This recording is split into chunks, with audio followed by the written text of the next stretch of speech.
Always be one, I cannot be two. Teach you a lesson, show you the game. Give me all the money, you can keep all the fame. BLANCO, I'm a motherfucking CEO. Making big money.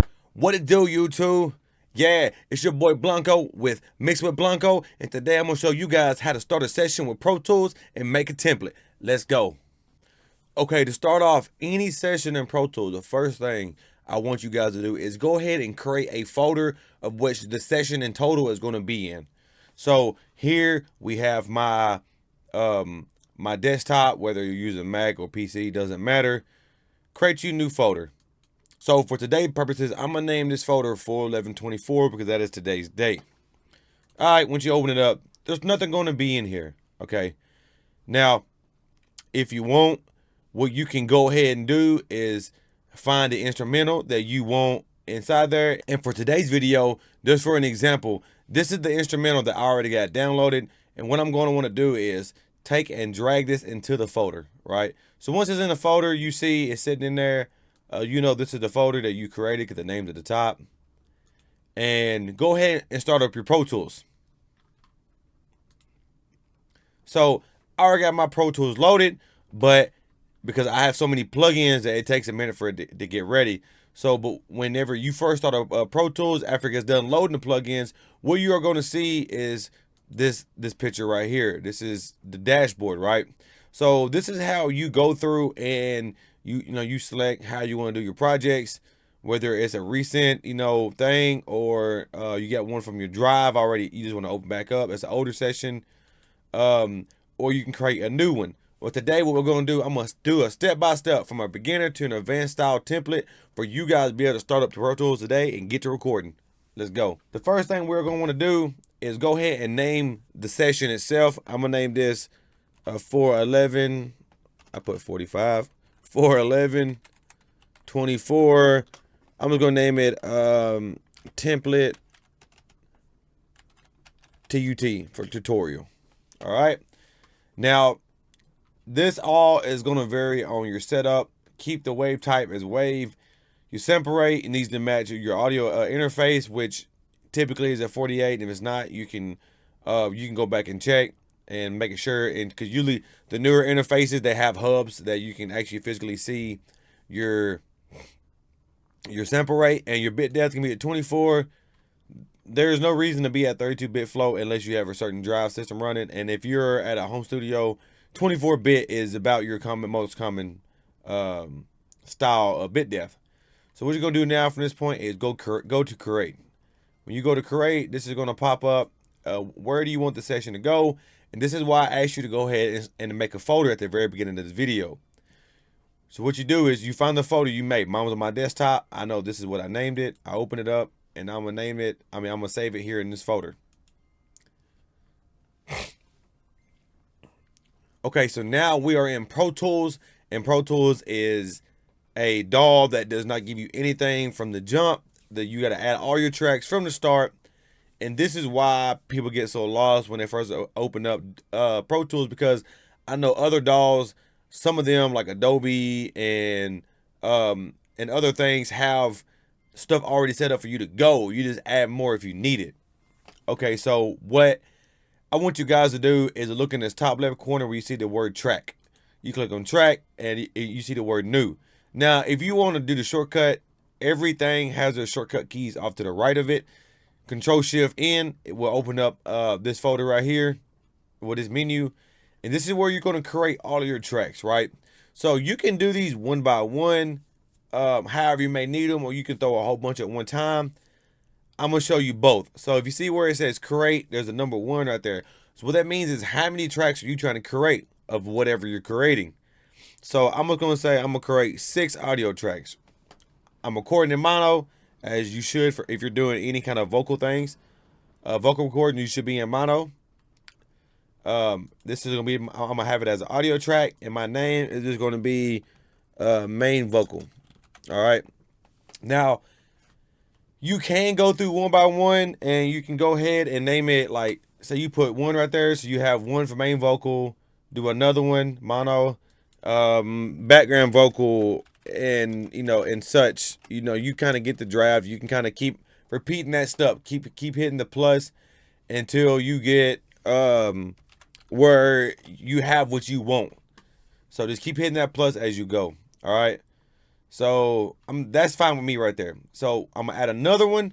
My next one, we're gonna switch this to stereo because my next one is gonna be another audio track, but this is gonna be the instrumental. So I'm just gonna put in the word beat right here so we know what this is.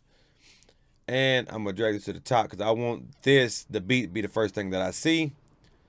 And then I'm gonna go do another create. Now I'm gonna go to stereo again, and I'm gonna go to an aux input. My aux input, I'm doing these. This is gonna be more of, I'm gonna start off beginner, then we're gonna go up. So I'm not gonna worry about these actually right now. So let me rewind myself. I'm getting ahead of myself. But so I'm gonna press plus sign again, and I'm gonna go to stereo.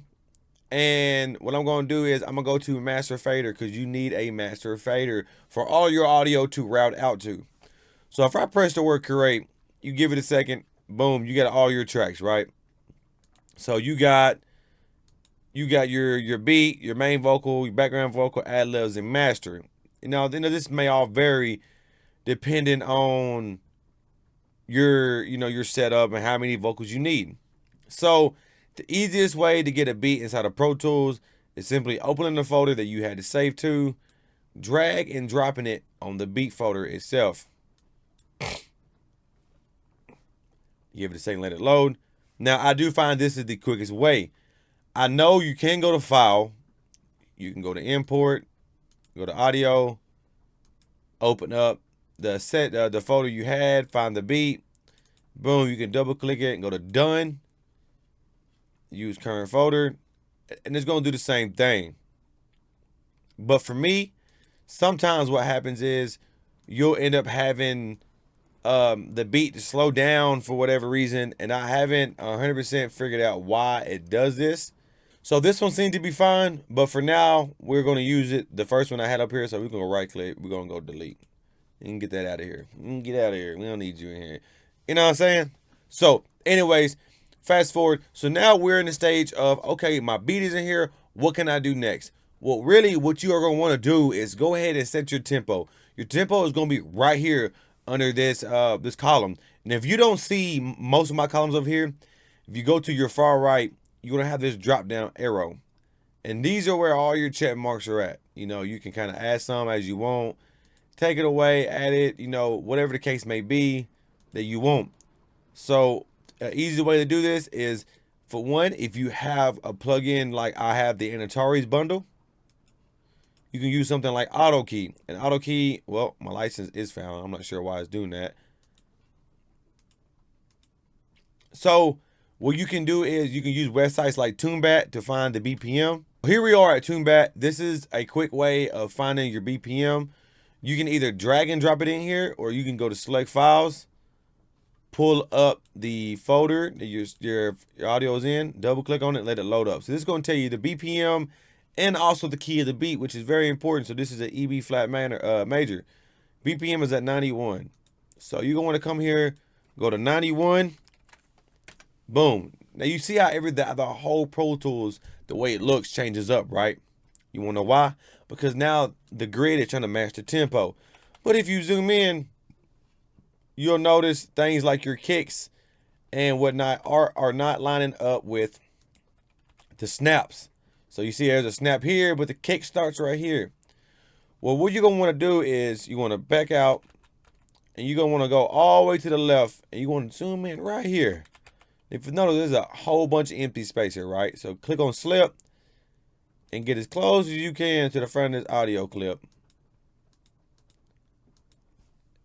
Split it, delete it, or you can just drag over it, and boom, right there. Now, sometimes you do got to kind of hassle with it and kind of finagle and kind of get it to where it's, it's exactly on. What I want to do next is set up my audio to come into Pro Tools, right? So what we're going to want to do is go right here. This is your ins and outs. Now, before you do this, what you're going to want to do is make sure you're set up on the right interface. Now, I have several different interfaces I use, so making sure you're on the right one matters. So if you go to Playback Engine, you have your selection of different things. You do want to record it as low as possible without any glitching or lagging or skipping. I can record down to 32. I don't record that low. I'm typically between 64 and 128. 128 is fine to be at. You set it there and okay, give it a second, and boom, it is ready.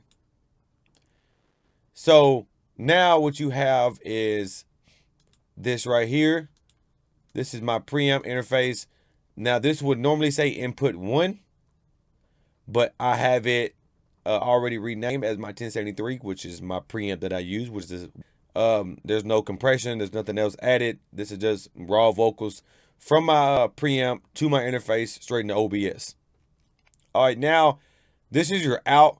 Your output is going to be where your signal is going to, and obviously this is my main out, and this is where the audio is going to get sent to, which is your audio track.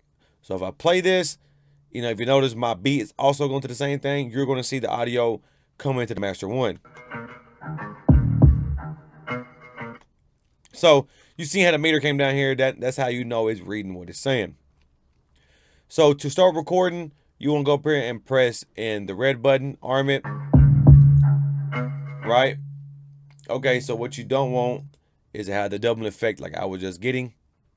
Well, it's because my speakers are turned up.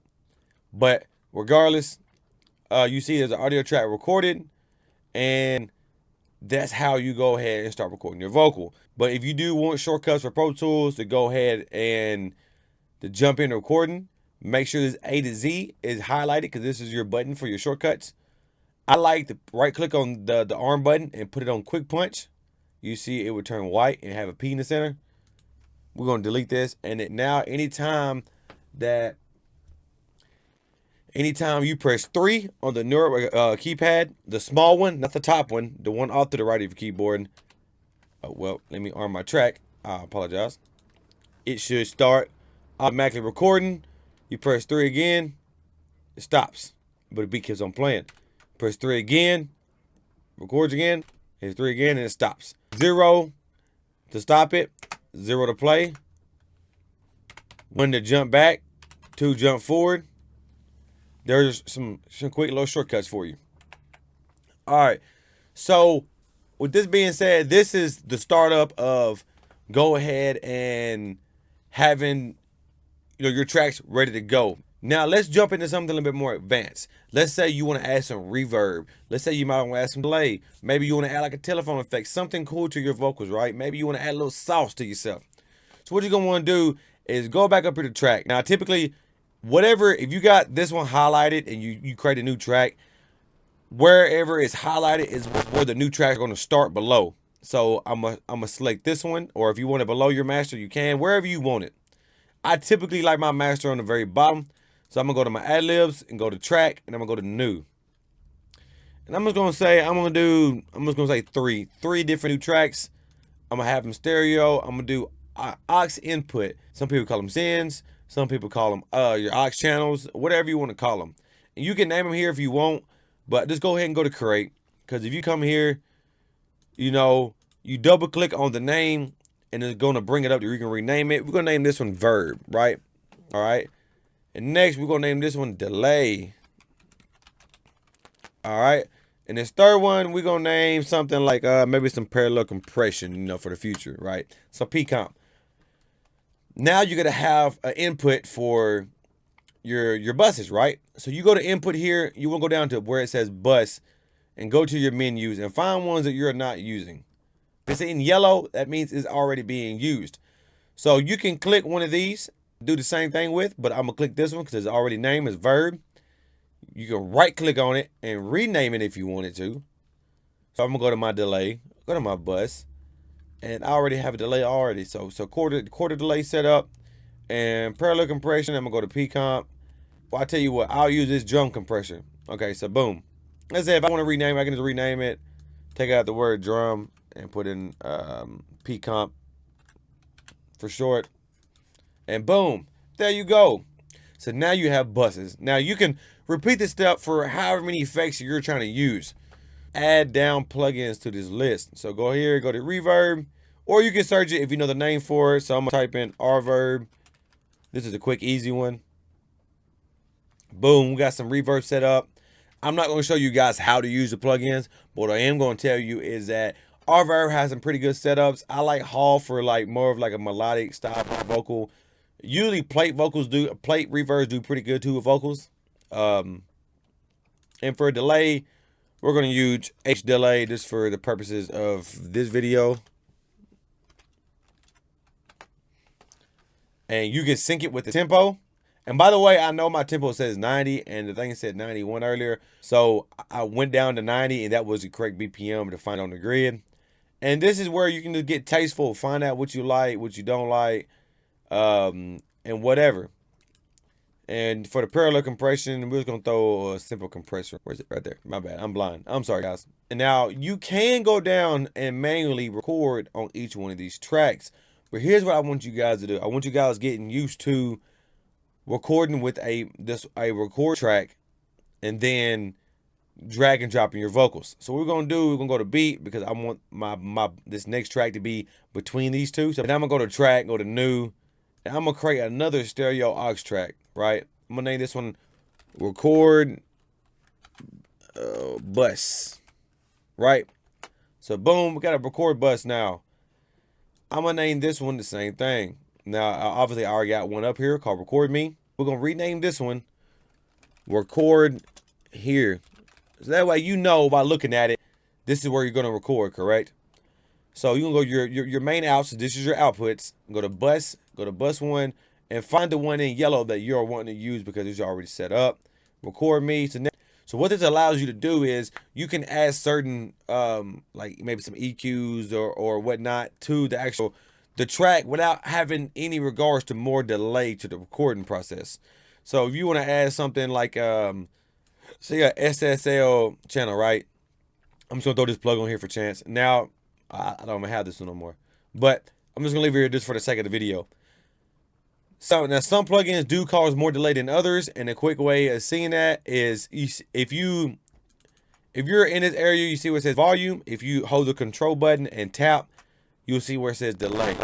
Now this plugin is causing a delay of 59 milliseconds. Bypassing it does not do nothing. You have to inactivate it if you're having delays. See now where it's 2,670. Now this would typically be in the orange because it's way too high. Anything really over probably 350 is going to start causing issues. 350 milliseconds. So we're going to exit that out of the way. I'm gonna get this out. It's not active. That's why it's not orange, because for some reason why Antares has an issue with finding my license. I'll figure that out after this video. But for the purpose, we're going to leave that there. And now this is where you start adding your reverb to your tracks. So if you see in this columns up here, you got to inserts AE, inserts FJ, sends A and E, and sends F and J, F through J. So this is where you're going to put your sends, and this is where you put your actual plugins to the track. So what we're going to do, take the verb, we're going to go to our bus tracks on the send section and find the ones we want to use. We know we wanted a verb, right? So boom, I'm going to go down here. I'm going to put on my send so you can hear what I'm doing inside of Pro Tools. So we're gonna kind of turn this up, right? And we're gonna hit record, hit the I button, and I'm just gonna turn insert off because it's causing an issue with that. So boom, let me mute this microphone. So boom, now what we have is some reverb on our vocals. Yeah. You hear the word. Cool. Whatever, blend it. This is a blend knob. Practically, it's a blend knob. Bring the reverb down if you want less. Bring it up if you want more. Same thing. Now, if we want some delay, it's the same process. Go to your bus menu, find the delay that you want, and blend it the same way to taste. Whoa. Whatever. We know whatever floats your boat, and don't sink the ship. So now what we have is. So now what we have is a session already started. And now this can go from anything small to really big. It's that simple. Don't overthink it. It's not that hard. Thank you for watching another video with Mixed with Blanco. Peace out.